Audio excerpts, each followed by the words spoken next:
Competition, lack of innovation, poor management, pricing strategy, lack of differentiation, sell sell sell, बिल्ली चूहा खा लेती है कई बार। अपनी जिंदगी में कभी ना कभी आप बिग बाजार जरूर गए होंगे। ये कंपनी इस टाइम पर दिवालिया हो चुकी है और इसके मालिक और सीईओ किशोर बियानी ने रिजाइन भी दे दिया है। साल 2001 में किशोर बियानी ने कोलकाता से भारत के सबसे बड़े रिटेल डिपार्टमेंटल स्टोर की शुरुआत करी थी, जिसका नाम था बिग बाजार। लोग इन्हें अमेरिकी कंपनी वॉलमार्ट के मालिक सैम बोल्टन से भी कंपेयर करने लगे थे। साल 2020 तक बिग बाजार के पूरे भारत में 1500 से भी ज्यादा आउटलेट हो चुके थे, लेकिन आज की डेट में अचानक से बंद क्यों हो गई, ताला क्यों लग गया इस पर? इस कंपनी में ताला लगने के हैं दरअसल 5 रीजन। पहला रीजन है कंपटीशन। लगातार रिटेल स्टोर भारत में बढ़ते चले गए, जिसके लिए बिग बाजार ने कुछ नहीं किया और धीमे धीमे करके ई कॉमर्स वेबसाइट आती रही। जब वेबसाइट्स आ गई तो लोगों ने सोचा कि धूप में बारिश में रिटेल स्टोर जाकर क्या होगा, जबकि हम घर बैठे सामान अपने घर मंगा सकते हैं। दूसरी चीज है लैक ऑफ इनोवेशन। बिग बाजार के अंदर ये लोग ये नहीं समझ पाए कि कस्टमर की डिमांड किस हिसाब से टाइम के साथ बदल रही है, मार्केट का ट्रेंड किस हिसाब से बदल रहा है लगातार, उसको समझने में असमर्थ रहे ये लोग। तीसरा जो यहां पर रीजन है वो है पुअर मैनेजमेंट। जाहिर सी बात है, एक ऐसा मैनेजमेंट जो कि बाजार के ट्रेंड को नहीं समझ पा रहा है, कस्टमर की डिमांड को नहीं समझ पा रहा है। इसका मतलब ये है कि वो डिसीजन मेकिंग नहीं कर पा रहे हैं। चौथा कारण है इसके पीछे प्राइसिंग स्ट्रेटेजी। आप लगातार इतनी सेल और इतनी ऑफर देते चले जा रहे हो कि आपको यही नहीं पता है कि आप सरवाइव कैसे करोगे मार्केट में। ये तो वही वाली बात हो गई कि आज मैंने कहा कि ये 100 रुपए वाली चीज में 30 रुपए की दूंगा। सेल सेल सेल, भीड़ तो इकट्ठी हो गई, हमारे डिपार्टमेंटल स्टोर से सामान भी चला गया, लेकिन अब उसकी भरपाई कैसे होगी ये हमें पता ही नहीं। और पांचवा रीजन है लैक ऑफ डिफरेंशिएशन। इसका मतलब यह है कि कंपनी ये नहीं समझ पाई कि ऐसा कौन सा यूनिक प्रोडक्ट हम लॉन्च करें, जबकि ई कॉमर्शियल वेबसाइट के होते हुए हर एक व्यक्ति को सारी चीजें घर बैठे मिल रही है, तो वो हमारे डिपार्टमेंटल स्टोर तक चल के क्यों आएंगे? कोई ऐसा प्रोडक्ट तो होना चाहिए जो कि उन्हें वेबसाइट में ना मिले, तो यूनिक प्रोडक्ट नहीं ला पाएंगे। दरअसल कहानी की शुरुआत होती है आज से 30 साल पहले। करीब 1992 में किशोर बियानी अपने पिता के पास जाते हैं और उनका कपड़े का व्यापार ज्वाइन करते हैं। 5 साल अपने पिता के साथ कपड़े का व्यापार करने के बाद, उसे समझने के बाद, करीब 1997 में कोलकाता में ये अपना पहला ब्रांड आउटलेट खोलते हैं, जिसका नाम था पेंटालून्स। जी हां, आपने पेंटालून्स का नाम सुना होगा, जो कि एक कपड़े का रेडीमेड ब्रांड था। 4 साल पेंटालून चलाने के बाद कोलकाता से ही भारत का सबसे बड़ा डिपार्टमेंटल स्टोर खोलते हैं। जी हां, जिसका नाम था बिग बाजार। देखते ही देखते कुछ सालों में बिग बाजार के पूरे भारत में 100 से भी ज्यादा आउटलेट खुल जाते हैं। सवाल यह है कि इतनी तेज ग्रोथ कैसे करी किशोर बियानी ने? अब इसके पीछे थी इस व्यक्ति की सोच।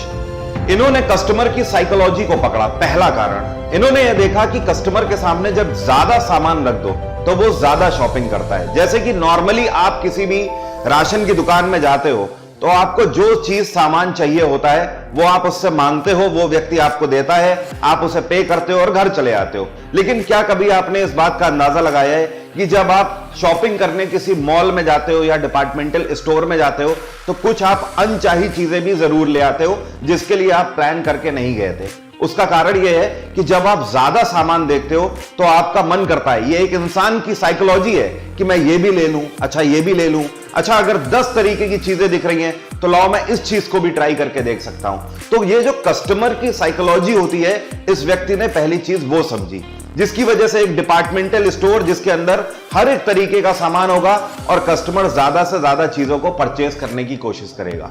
दूसरा कारण था ऑफर्स।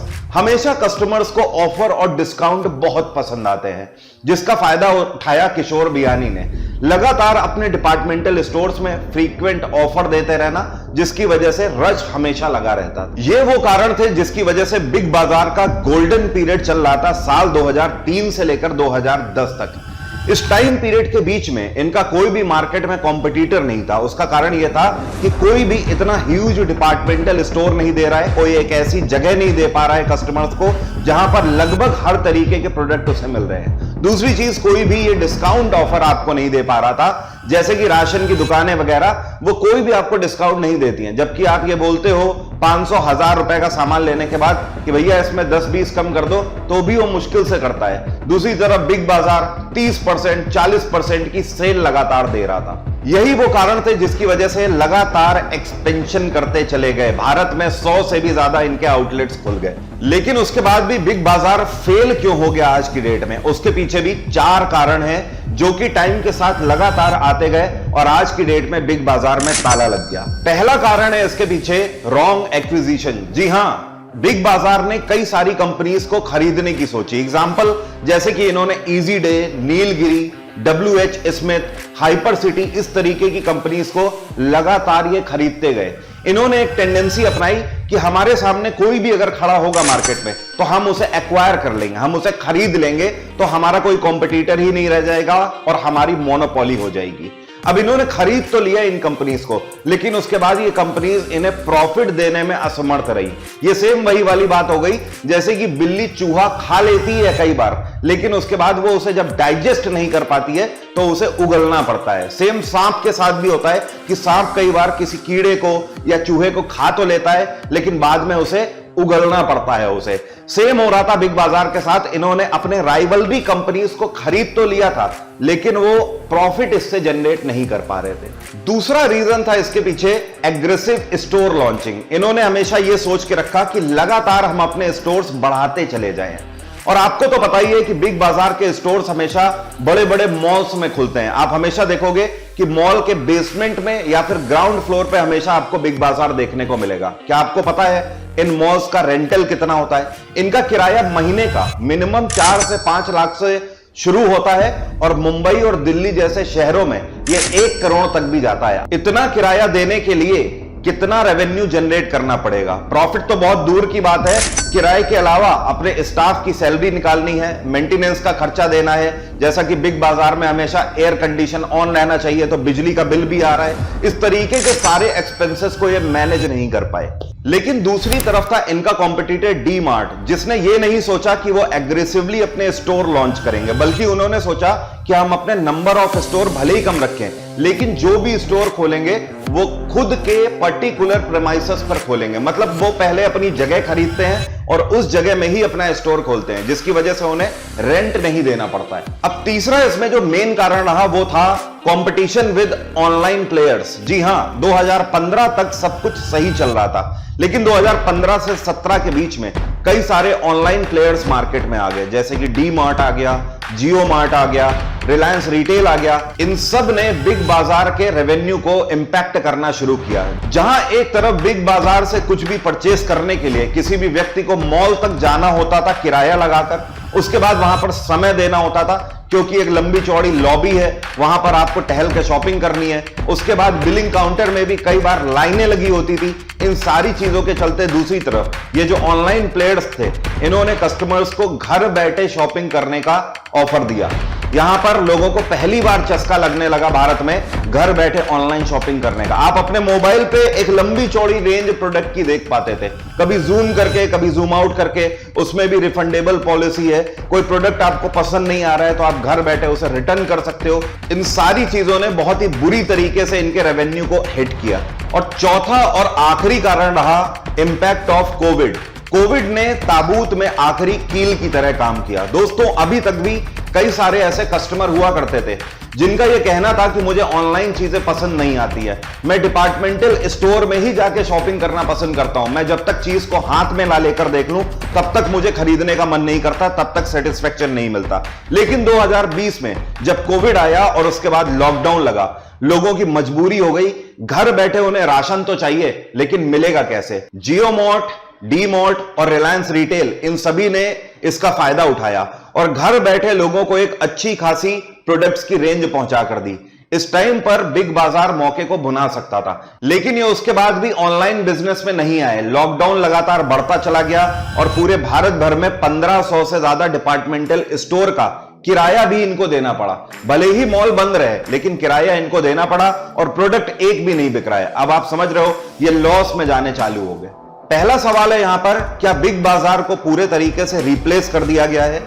तो जवाब है जी हां, रिलायंस स्टोर ने इनको पूरे तरीके से मार्केट में रिप्लेस कर दिया है। दूसरा सवाल यह है कि क्या बिग बाजार के सारे आउटलेट बंद हो गए हैं, अब कोई भी आउटलेट नहीं चलेगा? तो जवाब है जी हां, 1500 के 1500 आउटलेट में ताला लग चुका है, कोई भी आउटलेट अब नहीं चलेगा।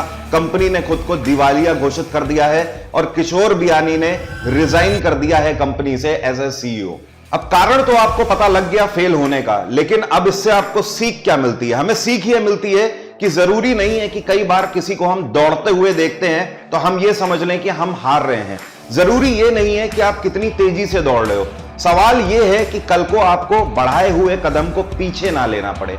जहां एक तरफ बिग बाजार बहुत तेजी से दौड़ रहा था, वहां दूसरी तरफ जियो मार्ट के पास इतना पैसा होने के बावजूद भी इन्होंने हड़बड़ी नहीं मचाई। रीजन क्या रहा कि इन्होंने बिग बाजार से कम मुनाफा कमाया, लेकिन इन्होंने पेशेंस रखा और केवल कॉन्क्रीट कदम ही आगे उठाए। आप भी अपने जीवन में इस बात को ध्यान रखिए कि कदम भले ही देर से उठाइए, लेकिन वो कदम उठाइए कि जो आपको पीछे ना लेना पड़े। मेरे पिताजी की एक लाइन मुझे हमेशा याद रहती है। उनका कहना है कि व्यापार कभी भी घाटे का नहीं होता है, भले ही 1 रुपया मुनाफे का हो तो वो व्यापार कहलाएगा, लेकिन अगर आप 10,000 के घाटे में हो इतना सारा लोन लेकर, तो वो किसी भी तरीके का व्यापार नहीं है, बल्कि वो आपके ऊपर लायबिलिटी बन चुका है। एसएससी सीजीएल 2024 की प्री की एग्जाम डेट आ चुकी है, कल ही के दिन ये आउट हो चुकी है।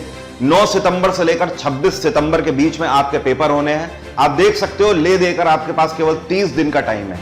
आप मेरा जीएसजीके का फाउंडेशन बैच अवेल कर सकते हैं एग्जाम इंजन एप्लीकेशन से। इसके अंदर मैंने history, polity, geography, science, economics, computer और पिछले 5 सालों के पीवाईक्यूज, ये सब कुछ आपको पैकेज के फॉर्मेट में दिया हुआ है। साथ में इस टाइम पर 50% ऑफ चल रहा है।